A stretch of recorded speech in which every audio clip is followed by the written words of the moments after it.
Hi praise lord. Bible and sciences ಸೀರೀಸಲ್ಲಿ ಮತ್ತೆ ನಿಮ್ಮನ್ನು ವೆಲ್ಕಮ್ ಮಾಡ್ತಾ ಇದ್ದೇನೆ.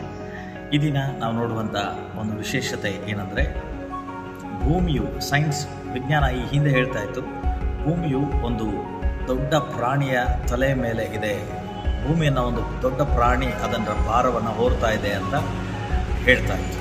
ಆದರೆ ಸೈನ್ಸ್ ಈಗ ಡಿಕ್ಲೇರ್ ಮಾಡ್ತು, no, earth is floating in the space ಅಂತ ಹೇಳ್ತು. ಈಗ ವಿಜ್ಞಾನ ಹೇಳಿದಂಥ ಸಂಗತಿ, earth is floating in the space ಅಂತ. ಬೈಬಲಲ್ಲಿ thousands of years before book of Job 26:7 ಹೇಳ್ತದೆ, earth is floating in the empty space ಅಂತ ಬರೆಯಲ್ಪಟ್ಟಿದೆ.